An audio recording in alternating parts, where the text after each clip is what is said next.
Y con un efusivo grande, enorme, así, saludo, iniciamos el día viernes, mi querida Eli, buenos días. Robert, amigos televidentes, muy buenos días, qué gusto estar con ustedes tempranito para llevar toda la información. Hoy helada la capital. 2 grados centígrados, así estamos, con un frío, pero realmente que llega a los huesos, así que los que están por salir, abríguese. 3 grados, sensación de 2, es que está totalmente despejado. Hemos amanecido, pero con las estrellas por todo lado. Y de lo que dice en la mañana, pues llegaremos a 15 grados centígrados, 20% de nubosidad, en 15 grados en la tarde. No va a llover, 20% de nubosidad, y en la noche estará nubladito con una luna que nos ha acompañado. ¿Vio la luna? Estaba grandísima, linda, luna llena. Luna lunera, cascabelera, dicen que para esas temporadas de luna llena nos llena de energía, que hay que energizar todo. Buena época para la poda también. Así que bueno, ¿no? Pero también la luna llena, por eso hace también frío. Dicen que con la luna llena hace mucho más frío. Bueno, con razón. Y los que han sufrido operaciones y todo esto, que les duele más. ¿Ah, sí? Sí, tiene Yo sí creo, sí creo. En fin, tiene toda esta magia la luna y el frío que estamos sintiendo. Pero ha llegado el mejor día de la semana, déjame decir. El viernes hay que ponerle energía, póngale ahí gusto para el último día laboral de la semana. Esa palabra fue la adecuada, gusto. Póngale energía, hay que vivir un día a la vez. Bienvenidos, amigos queridos, en Ecuador y en el mundo entero. Aquí iniciamos 3 horas 45 de mucha y variada información. Vamos a empezar entonces. Les contamos que un miembro activo de la policía perdió la vida en un accidente de tránsito cuando se dirigía hasta la ciudad de Tulcán. Una pequeña niña de 5 años se debate entre la vida y la muerte tras el impacto con un pesado remolque.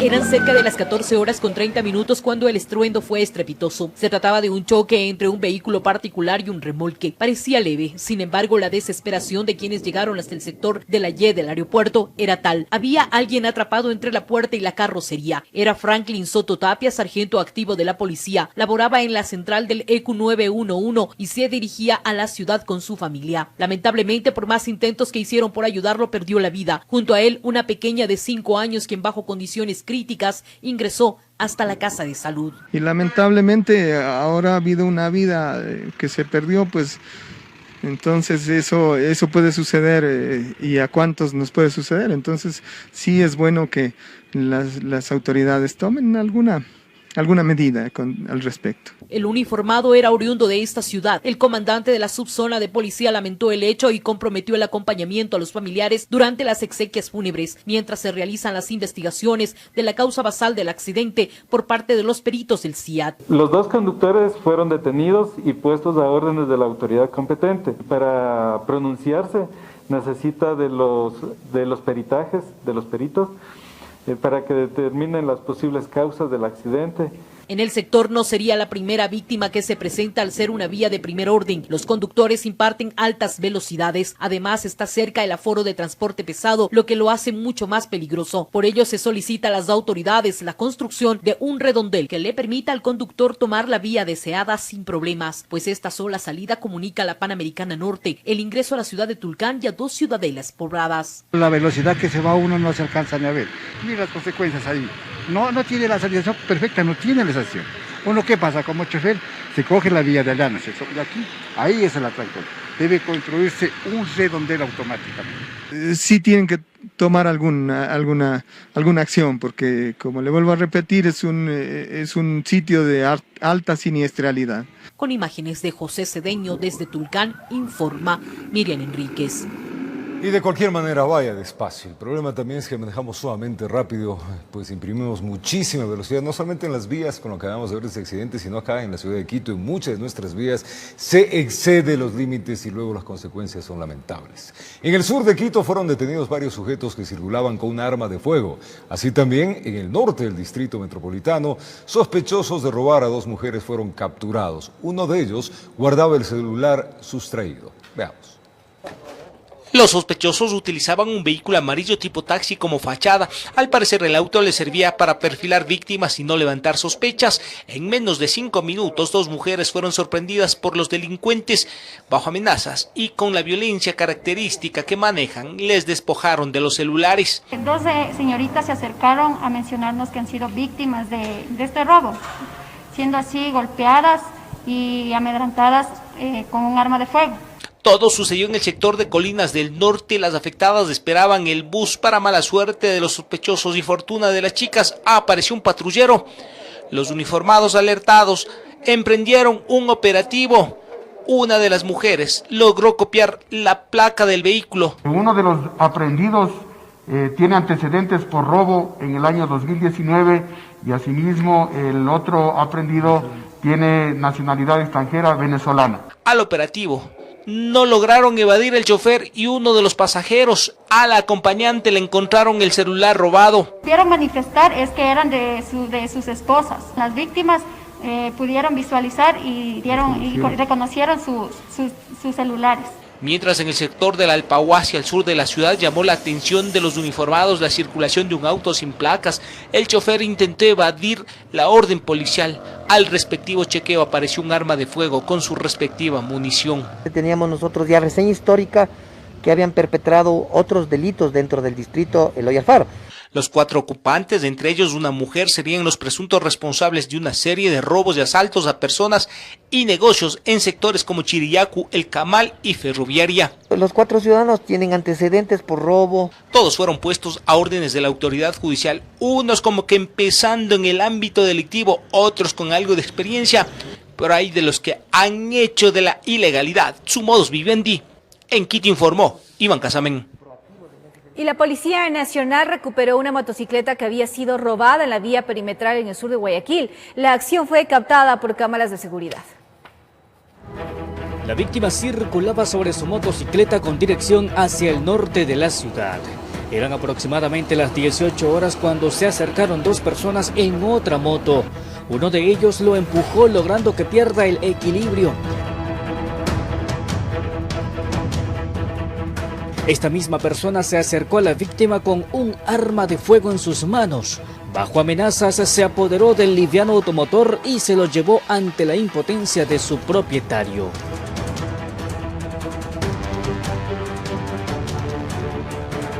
Aquellas personas que actúan al margen de la ley se idean diferentes formas para poder delinquir.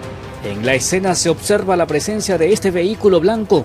Se detiene y se mantiene a poca distancia de los hechos. Una vez que se llevan la moto, se observa que le da seguimiento. Agentes de la Policía Nacional aseguran que la moto robada no logró recorrer mucha distancia y fue abandonada en un sector cercano.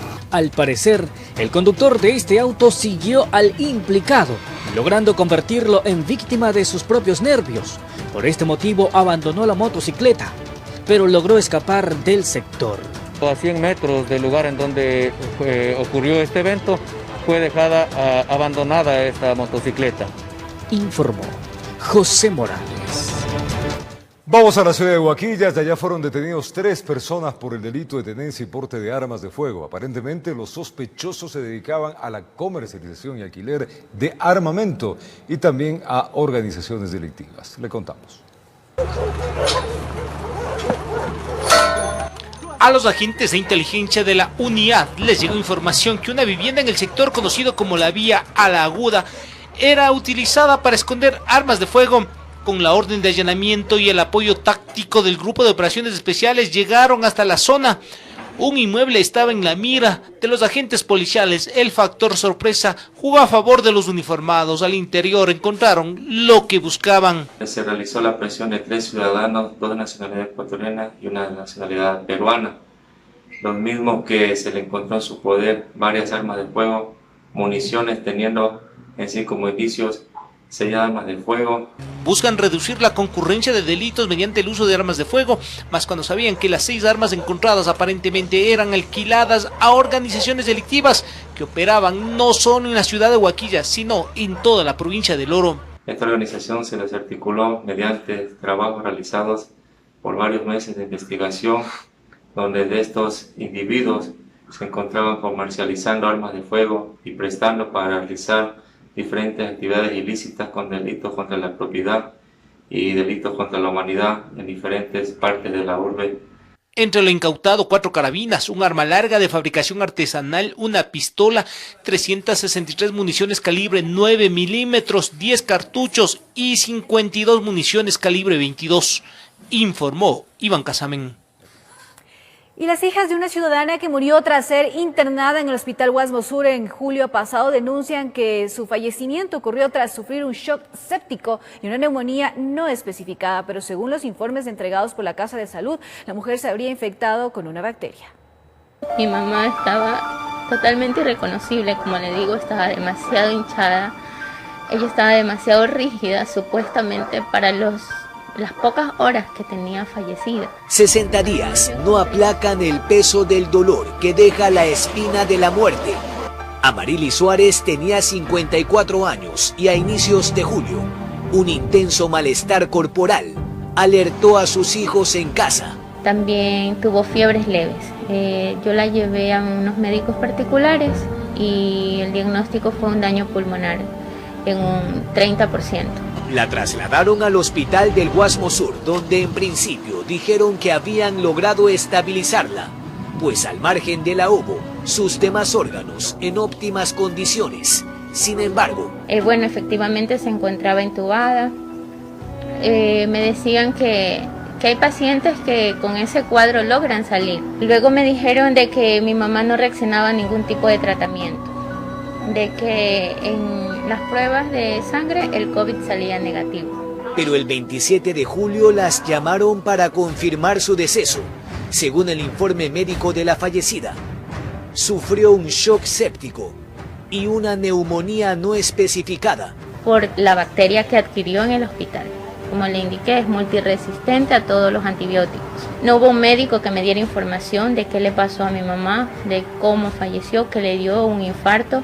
Me entregaron un documento sin sello y sin firma del médico. Solicitamos una entrevista con el gerente del hospital del Guasmo Sur o algún vocero de esta casa de salud, pero según el Departamento de Comunicación, aquello no iba a ser posible debido a la agenda privada que mantuvo hoy en Guayaquil el ministro Juan Carlos Ceballos.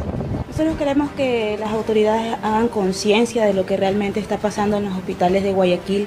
Nosotros como hijos sentimos que nos arrebataron a nuestros padres. El drama de las muertes o cuerpos extraviados en las unidades del sistema de salud pública se propaga. Inminente, informó Jorge Escobar. Una mujer, dio por nacimiento a un pequeñín en un patrullero en Pedro Vicente Maldonado, esto en el noroccidente de Pichincha. 2 uniformados ayudaron en la labor de parto y brindaron los primeros auxilios al bebé que en ese momento no podía respirar, pero hoy se encuentra en perfecto estado junto a su madre. ¡Qué historia! Veamos. Este es el primer beso que recibe la criatura al llegar al mundo. Un parto poco común ocurrido en Pedro Vicente Maldonado. Algo parecido a un milagro, pero dentro de un patrullero. Estos 2 uniformados fueron los responsables de la alegría hecha realidad. Y es que transitaban por una vía de segundo orden cuando se percataron que una mujer pedía ayuda, pues estaba con dolores de parto. Enseguida pararon el patrullero para brindar auxilio y llevar a la madre a una casa de salud, pero en el trayecto el bebé ya les nació. Ya le veo por el retrovisor que estaba mal, ya le veo que comienza a salir más sangre. Es cuando decido parar y ahí es cuando la criatura nace. La mujer tuvo que acomodarse en el asiento de atrás del vehículo policial para dar a luz, que fue un momento de extrema emoción, cuentan. Efectivamente se me fueron las lágrimas porque no sabía, son minutos de que uno está tenso. Fue entonces cuando actuaron inmediatamente e intervinieron en la labor de parto. Yo me bajo del patrullero, lo que le pedí a la señora era que respirara profundo, porque la señora se sentía ahogada. Pero aparte de la alegría y la emoción, tenían que enfrentar en ese momento una dificultad con el recién nacido. Lo que nos interesaba era salvar al niño. El niño no podía respirar, estaba como ahogado. Y ahí, como le decía, se aplicó los primeros auxilios. Jamás imaginaron los uniformados que algo así les ocurriría. William dice que esta es la segunda vez que ve un parto. El primero fue la de su hija hace 5 meses, mientras que Luis dice que ya está preparado para un futuro no muy lejano. Ahora ya sí, ya tengo la experiencia para poder decir que voy a ser padre. Un acto heroico que no se repite todos los días y que será reconocido por sus superiores. Y que obviamente van a ser felicitados y toda esta felicitación va a constar en su hoja de vida profesional. Sin duda hay ángeles terrenales que dan todo de sí por salvar la vida del resto. Informo, Marilyn Jaramillo.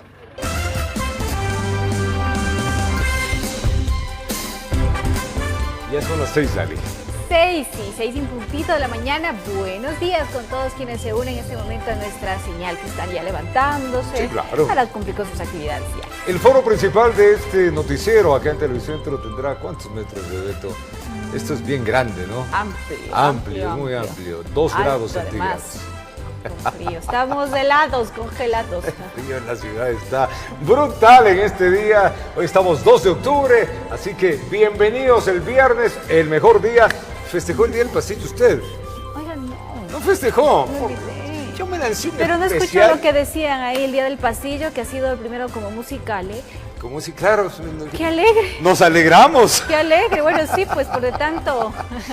De tanto. Yo ayer en mi programa de radio, vea, Claro, se explayó. media horita del pasillo con los exponentes actuales también, Claro. ¿no? Recordando a JJ y de ahí un despliegue. No, yo me reía porque me decía, no, con esta música y secos. Secos. Yo creo que cuando no está seco, ahí es cuando uno se pone alegre escuchando los pasillos, porque Claro. si no, Pero el pasillo. son tristes. Claro, el pasillo es como el tango. Si uno escucha la letra, También, sí, son, sí, sí. ay, caray, a uno Pero le el llega. tango tiene esta melodía que no le hace tan triste. Claro, como pero el nuestro sí. pasillo. Es que nuestro requinto, ¿no? El Esto requinto es para le da el esa voz puñal. lastimera. No. Así que, bueno, hoy podemos justificativo de viernes. Vea, Bebeto, invítese a la casa. Festejemos el pasillo. Nos vamos con bioseguridad absoluta. Así, 2 metros y un pasillito ahí. Ya estamos. Bueno, en verdad, ayer se festejó el Día del Pasillo, ¿no? Esto en honor al JJ. Y en honor al pasillo nuestro, y además es bueno que el país entero, el Ecuador, reconozca nuestra música. Nos olvidamos, somos amantes del bolero, las rancheras, del tango, nos gusta la chicha, la cumbia, pero nos tiene que gustar lo nuestro. El pasillo. Si nosotros no entendemos cuáles son nuestros orígenes y raíces, ahí se pierde todo. Exacto, además que hay unos pasillos bien lindos, Unas letras. Sí, lindos, unas letras, eso, claro. Unas letras Poéticas, puñaleras, pero poéticas. Y todo por culpa de las mujeres.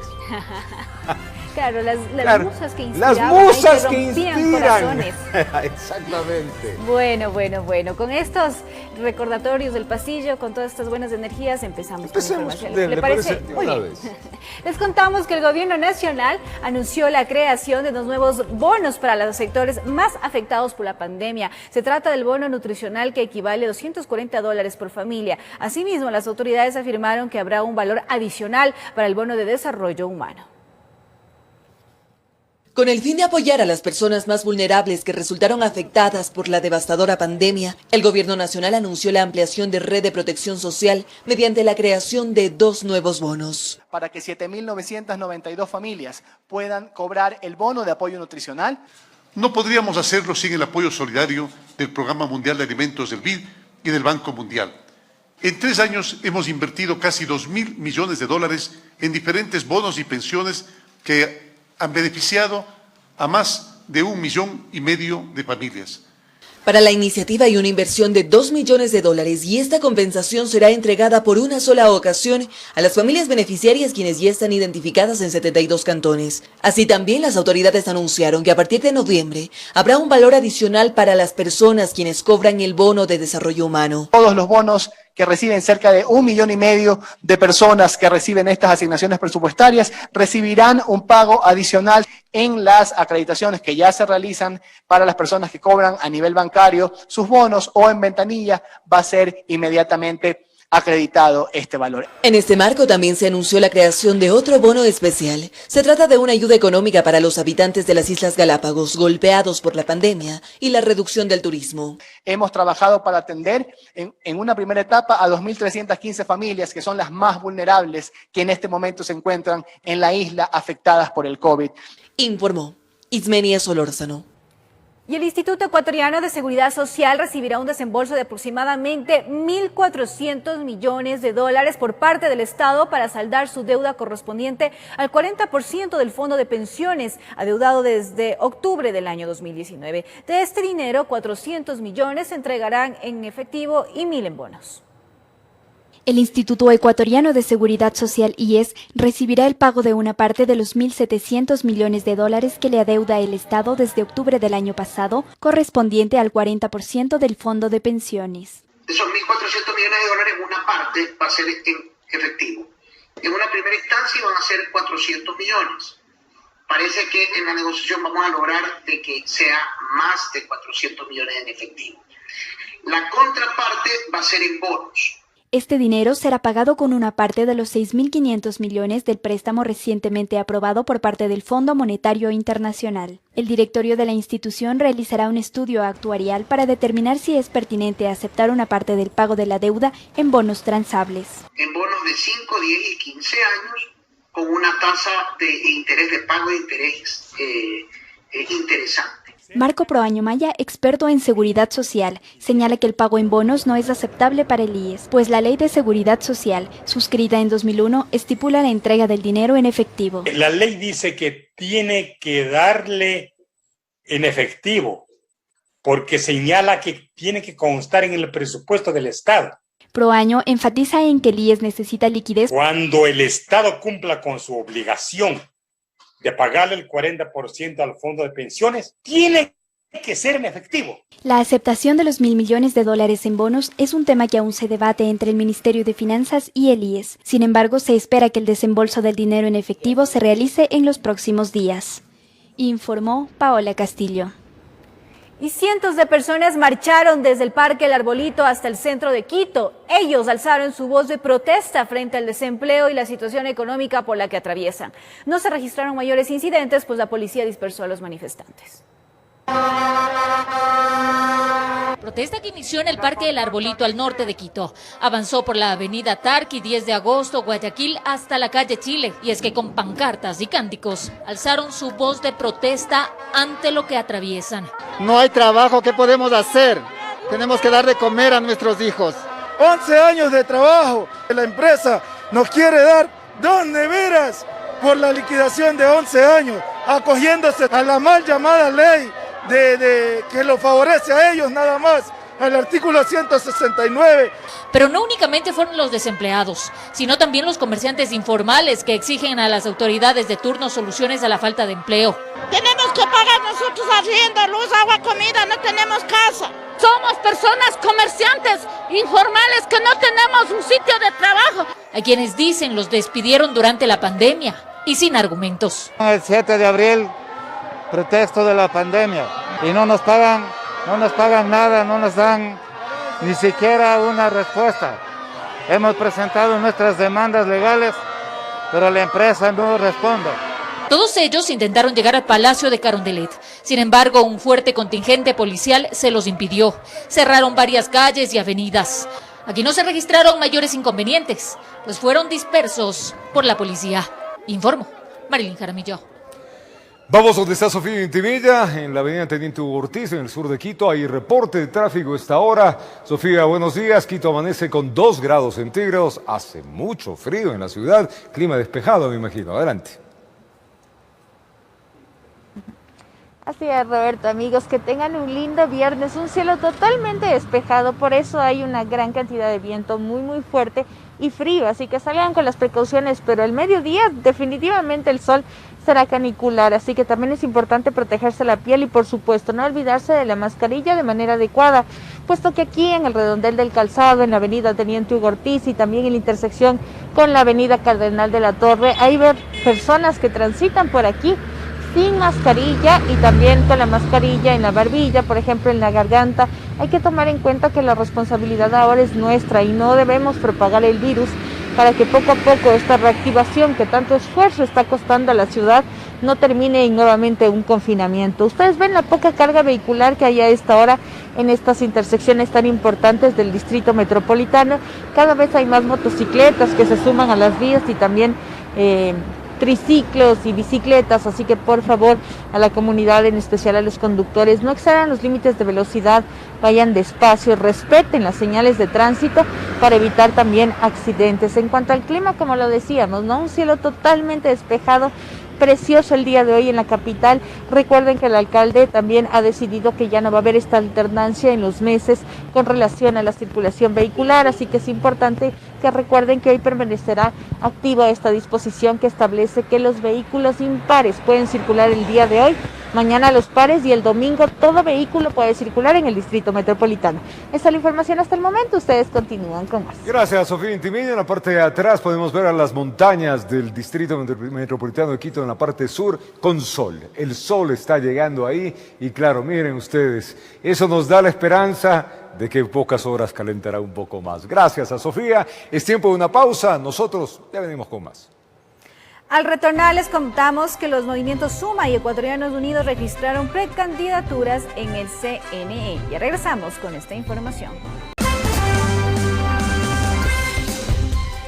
Continuamos con más información. En el CNE continúan las inscripciones de precandidaturas presidenciales. Hasta la dependencia llegaron los binomios del movimiento Suma y del movimiento Ecuatoriano Unido. Gerson Almeida y su binomio Marta Villafuerte acudieron a inscribir sus precandidaturas a la presidencia y vicepresidencia de la República hasta el Consejo Nacional Electoral. Ellos representan el movimiento Ecuatoriano Unido, también autodenominado Provida. Hoy nosotros como binomio Provida venimos a ratificar nuestra convicción por la vida, entendiendo que la vida es el principal de los derechos, el primero, el mejor, el más inmanente. Otro de los aspirantes a Carondelet que asistió a registrar su precandidatura fue Guillermo Celi, del movimiento Suma. Este acudió con Verónica Sevilla, su compañera de fórmula. Este es el momento de sumar y este es el momento de unirnos todos los ecuatorianos para transformar a esta patria maravillosa. Tanto los aspirantes a la presidencia por Suma y Ecuatoriano Unido llegaron acompañados de simpatizantes y uno que otro candidato a la Asamblea Nacional o al Parlamento Andino.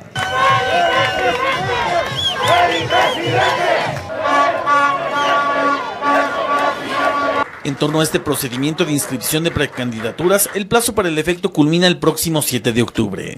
Informó Javier Rosero. Expertos en temas electorales analizan los posibles escenarios del binomio Unión por la Esperanza, que tiene un plazo para cumplir con el reemplazo de su postulante a vicepresidente, mientras que el candidato a la presidencia, Andrés Arauz, deberá cumplir la rectificación de su cédula de identidad. Veamos. El tiempo ha empezado a correr para la Alianza Electoral Unión por la Esperanza UNES. El movimiento deberá designar un reemplazo para la vicepresidencia. Se baraja el nombre de Carlos Rabascale. Además, el candidato a la presidencia, Andrés Arauz, tendrá que rectificar su número de cédula de identidad. Cumpliendo estos dos requisitos, podrían inscribir su candidatura. En el plazo de 48 horas. Sí existe el derecho de la organización política o del candidato de reemplazar el candidato cuando no supera los requisitos, una sola vez. Otro es el criterio de Medardo Oleas, experto en temas electorales. Critica la decisión del Consejo Nacional Electoral. Explica que el movimiento no cumplió con los requisitos previos en las primarias, por lo tanto dice abre la posibilidad para los otros partidos políticos que han sido cuestionados. En el Ecuador, bajo la tesis de que se debe promover la democracia y la participación, se puede violar la ley, se puede violar los reglamentos.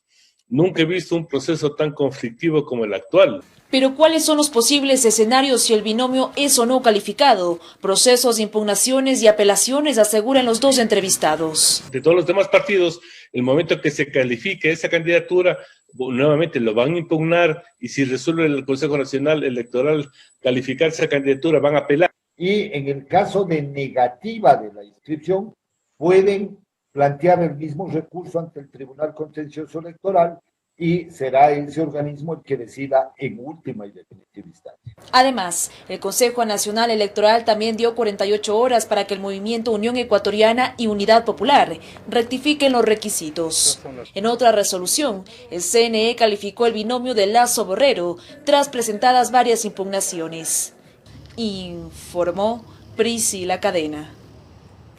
En una resolución, el presidente del Tribunal Contencioso Electoral criticó el reglamento interno del Consejo Nacional Electoral de inscripción de candidaturas de manera presencial, que lo calificó como inaceptable e inaplicable.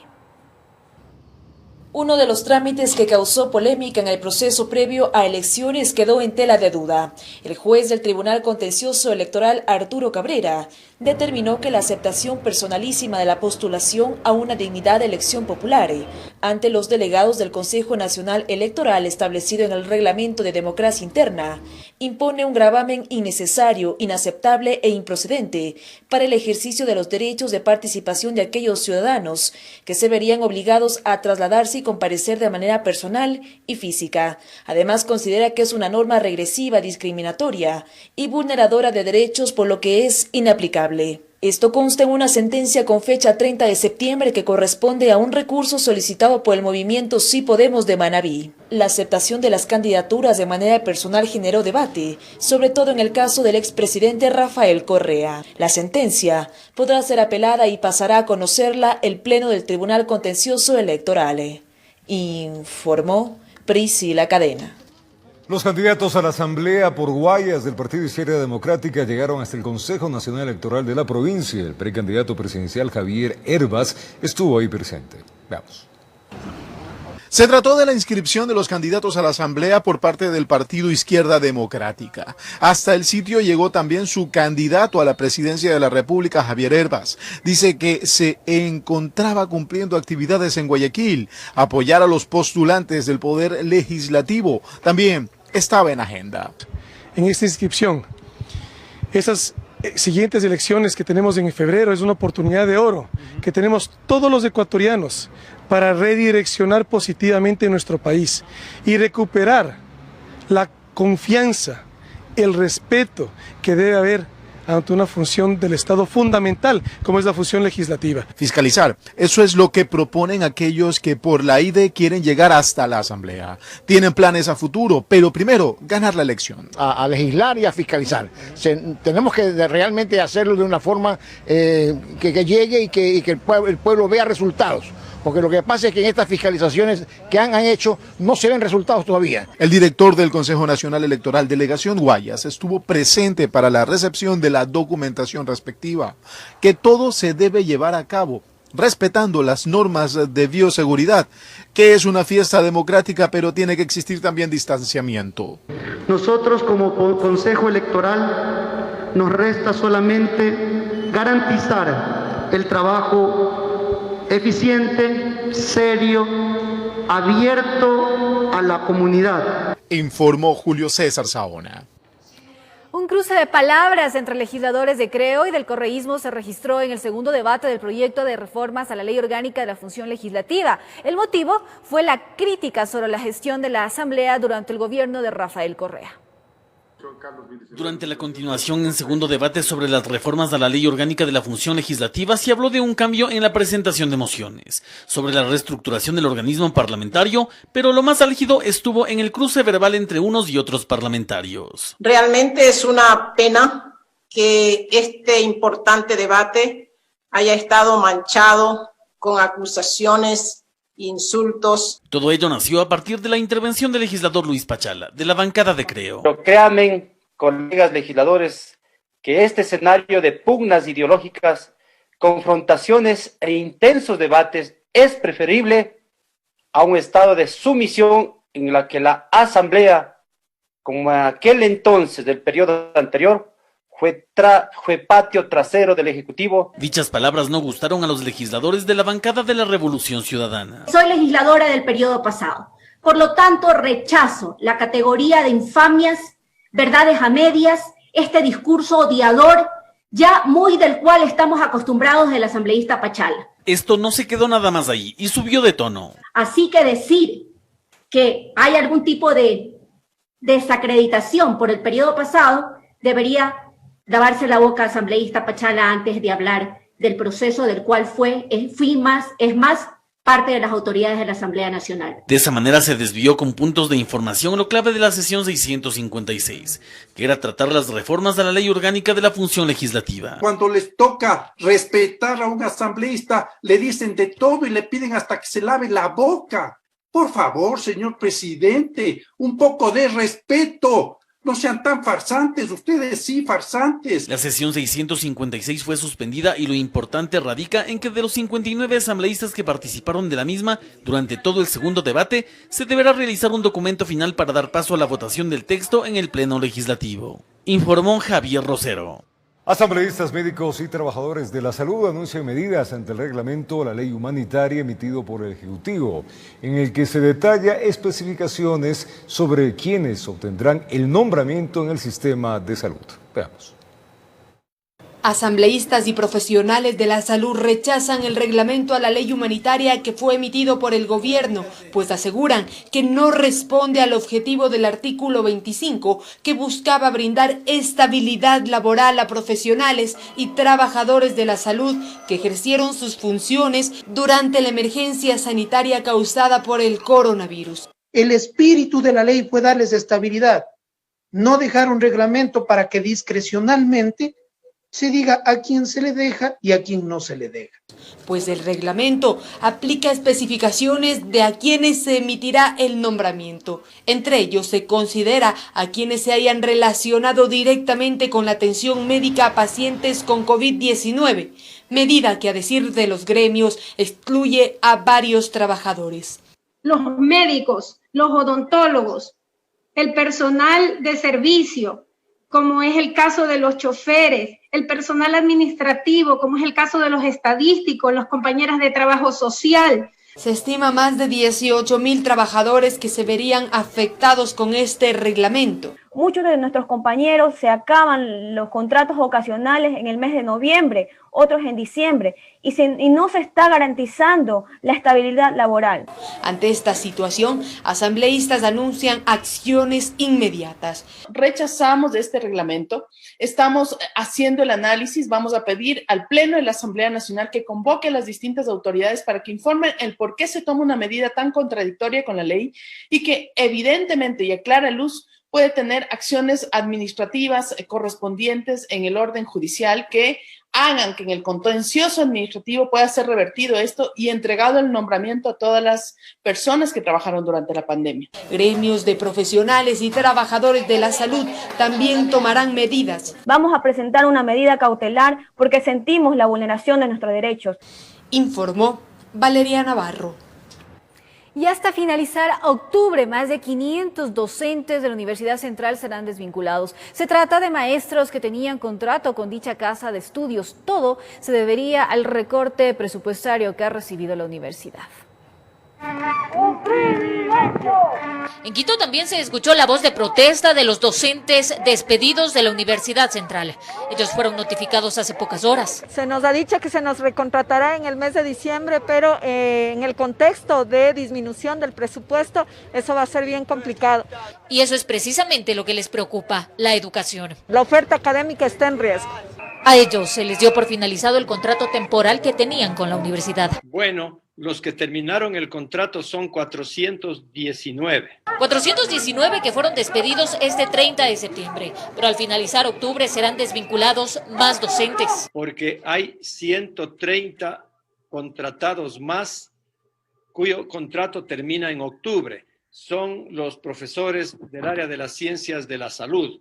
En total tenemos 410 más 130, 540 contratados. Y es que la Universidad Central, asegura su rector, se ha visto afectada por la reducción del presupuesto. Tenemos un déficit de aproximadamente 8 millones de dólares. Ellos esperan entonces la devolución por parte del Ministerio de Finanzas de al menos 18 millones de dólares por concepto de autogestión de la universidad. Mientras tanto, aún se analiza, claro, si mejoran las situaciones, si se contratará o no más docentes a futuro. Depende mucho también de los recursos que vienen del Estado, de la gestión que se hace, y si es que esos recursos no vienen, por supuesto que vamos a estar afectados no solamente los profesores titulares, no solamente los profesores contratados que ahora son desvinculados, sino fundamentalmente los estudiantes que van a ver reducida la calidad de las clases. Informó Marilyn Jaramillo. El presidente Lenín Moreno, a través del decreto ejecutivo, creó la empresa de medios públicos de comunicación, lo cual asumirá los activos y pasivos patrimonios relacionados con las actividades de radiodifusión, televisión y de medios impresos de la entidad en liquidación. Veamos. En un primer momento, en el mes de mayo de este año, la empresa de medios públicos entró en un proceso de liquidación que provocó la salida de cientos de trabajadores. Ahora, por decreto ejecutivo, se crea una nueva entidad que administrará los medios de comunicación del Estado. Yo creo que no hay que satanizar la idea de que el Estado tenga medios públicos. Yo creo que más bien están a servicio de la construcción social.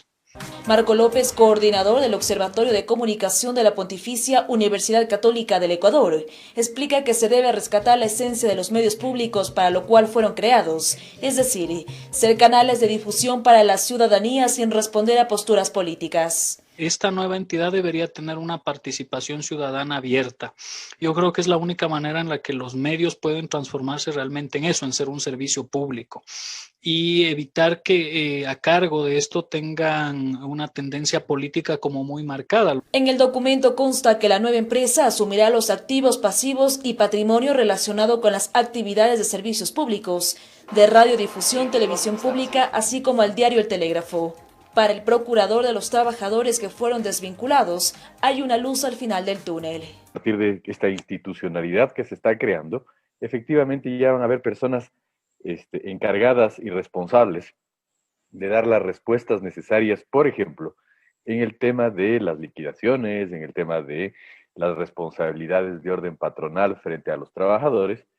La empresa pública de comunicación del Ecuador estará conformada por un titular de la Secretaría de Comunicación, presidente del directorio de la misma y un funcionario del gobierno. Como disposición se estableció que en el plazo de 3 meses se ejecutará una división del patrimonio de la extinta empresa pública. Informó Priscila Cadena. Y la Cancillería y el Registro Civil ecuatoriano firmaron un acuerdo para brindar el servicio de emisión de pasaporte electrónico en todas las oficinas de consulados y embajadas del país en el mundo. Con el objetivo de brindar mayores servicios a los migrantes ecuatorianos, la Dirección de Registro Civil y el Ministerio de Relaciones Exteriores del país firmaron un acuerdo interinstitucional para la prestación de servicios que brinda el Registro Civil en las distintas oficinas consulares. Que el camino de la transformación que ha seguido nuestra institución permite ahora cosechar frutos que hoy se traducen en nuevos y mejores servicios para los ecuatorianos. Tomando en cuenta que desde el pasado 14 de septiembre se puso en marcha la emisión del pasaporte electrónico, ambas instituciones ven este acuerdo como una oportunidad para que nuestros migrantes puedan obtener este documento, mismo que brinda muchas facilidades y seguridades en los distintos trámites migratorios. Adicionalmente, en lo que respecta al pasaporte biométrico, este permitirá una mayor interoperabilidad con los aeropuertos en todo el mundo, lo que representa y redundará en facilidades para nuestros compatriotas en sus viajes internacionales, así como procedimientos migratorios simplificados. Desde la Cancillería se recordó que a pesar de la pandemia y las medidas restrictivas de cada país donde se encuentran todas las oficinas consulares, estas están totalmente operativas y dispuestas para ayudar a los ciudadanos ecuatorianos. Informó Mauricio Sánchez. Todas las aerolíneas comerciales que operan en el país podrán reanudar el 100% de sus frecuencias. La decisión la anunció la Dirección General de Aviación Civil. Sin embargo, para ingresar a Ecuador continúan siendo obligatorio la prueba negativa del COVID-19. Le contamos. La habilitación del 100% de las frecuencias de las aerolíneas del país está sujeta a la demanda de pasajeros. Actualmente en el aeropuerto Mariscal Sucre no existe ninguna operadora que trabaje con el número de vuelos que existían antes de la pandemia. Tenemos habilitados 7 destinos internacionales, son Miami, Houston, Fort Lauderdale, Ámsterdam, Madrid, México, y el día viernes ya se reanudan los vuelos con Bogotá y esperamos también en los próximos días noticias del aeropuerto de Lima. La decisión de la Dirección General de Aviación Civil se efectuó por el término del estado de excepción. El objetivo es entregar la facilidad a las aerolíneas para que planifiquen estrategias de reactivación. El flujo de pasajeros en Quito desde el 1 de junio hasta el 24 de septiembre fue de 166.000, es decir, el 10% con relación al 2019. 20.000 pasajeros en junio, 42.000 en julio, ya se duplicó. 48.000 en agosto y pues esperamos cerrar tal vez con unos 60.000 pasajeros en septiembre. En tanto, las normas de bioseguridad continúan vigentes. Aquellos pasajeros que llegan al país deben presentar una prueba PCR negativa. Los pasajeros que lleguen presentando su prueba PCR negativa no deben hacer aislamiento preventivo obligatorio. Los pasajeros que no llegan con una prueba PCR negativa sí ingresan al país, pero deben hacer su aislamiento preventivo obligatorio de 10 días. Al igual que quienes visitan las Islas Galápagos, uno de los destinos con mayor concurrencia en los últimos días. Desde Galápagos, desde el hotel nos dijeron necesario un kit de alcohol con extra mascarillas, con gel desinfectante, algunas cosas. Y al ver que todo estaba súper bien, entonces nos decidimos. Creo que no debemos perder nuestra vida normal mientras estemos en la tierra, ¿no? El traslado de pasajeros desde el antiguo aeropuerto hasta la terminal aérea en Tababela está habilitado, siendo una alternativa para quienes no pueden tramitar los salvoconductos que rigen en la capital, informó Sofía Vintimilla. Y el gobierno de España entregó más de 14 unidades de medicamento para pacientes graves de COVID-19, además del financiamiento para equipos sanitarios en 3 casas de salud. Mediante una misión diplomática, España entregó al Ecuador 14.200 unidades de medicamento conocido como bromuro de rocuronio para el tratamiento de pacientes en cuidados intensivos afectados por el COVID-19, además del financiamiento de $40.000 para la dotación de materiales y dispositivos médicos en 3 casas de salud de Santo Domingo de los Áchilas y Manabí. El canciller ecuatoriano Luis Gallegos mencionó que la colaboración solidaria forma parte del programa Canje de Deuda Ecuador-España. Ecuador se encuentra en una situación económica complicada y el apoyo de países amigos es fundamental para salir adelante en esta difícil situación. Entre las casas de salud que recibirán el equipamiento para tratar pacientes COVID-19 se encuentran el Hospital General Gustavo Domínguez de Santo Domingo y los hospitales Rodrigo Zambrano y Verdi Ceballos en Manabí. Y eso es lo que vamos a recibir ahora porque se ha hecho dificultoso también encontrar en el mercado estos medicamentos. De su parte, el embajador de España en el Ecuador, Carlos Abella y Aristegui, resaltó el trabajo mancomunado entre ambas naciones, con el propósito de frenar el avance de la pandemia que afecta a varios países en el mundo. Compra quisiera destacar muy especialmente algunos aspectos. Es una adquisición que se ha hecho localmente a una empresa farmacéutica ecuatoriana, lo que significa que los fondos utilizados se quedan en Ecuador, se quedan en la industria ecuatoriana y se quedan en empleos ecuatorianos. Informó Caterine Aguirre. Se confirma al retornar que el presidente de Estados Unidos estaría con COVID-19. Esto y más le estamos contando al retornar. Vamos a contarles ahora que con un pregón cívico iniciaron los festejos para conmemorar el bicentenario de la independencia de Guayaquil. Este acto fue presidido por la alcaldesa de esa ciudad, Cynthia Viteri. Veamos. Al pie de la columna de los próceres del 9 de octubre de 1820, se dio inicio a los festejos por el bicentenario de independencia de Guayaquil. La alcaldesa Cynthia Viteri junto a los concejales presidieron el pregón cívico, donde se resaltó la gesta histórica y sobre todo la lucha que ha tenido que soportar los hombres y mujeres durante estos últimos tiempos. Todo ello por referirse a la pandemia.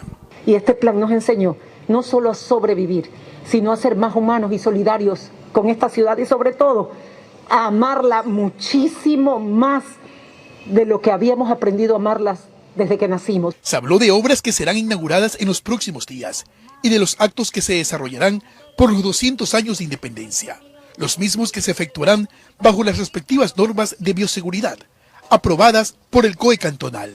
El día de hoy, 1 de octubre, que se abre las fiestas del bicentenario a una nueva normalidad, a celebrarlas desde el alma, desde el corazón. Bienvenidos al mes de la gloria de la ciudad de Guayaquil.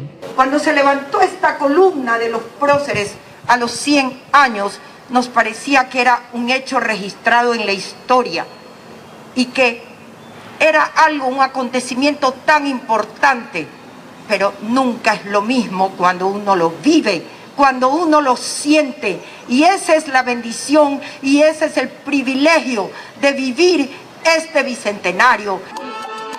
La música también tuvo espacio en este evento. Artistas nacionales entonaron canciones típicas del Guayaquil de ayer, hoy y siempre.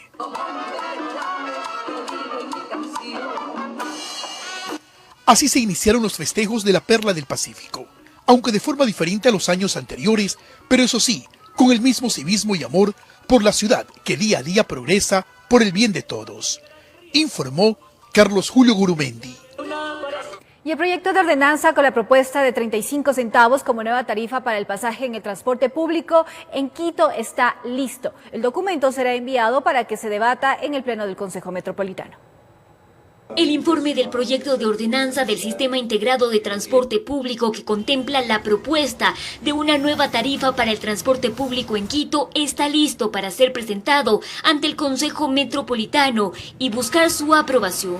Así lo informó Guillermo Abad, secretario de Movilidad del Cabildo. En la estructura tarifaria se establece 35 centavos. Valor con el cual está de acuerdo el gremio de transportistas urbanos, pues se habría logrado en consenso, asegura Jorge Llanes, presidente de la Unión de Operadoras de Quito. Va a ser una especie de paliativo a la circunstancia que hemos venido teniendo estos últimos meses. Este posible incremento en el pasaje está sujeto a algunas condiciones que deben cumplir los transportistas, sostiene Abad. Necesariamente para la actualización de la tarifa del transporte público se debe firmar un nuevo contrato de operación que a su vez este contrato tiene inmerso dentro del mismo los parámetros de calidad de servicio.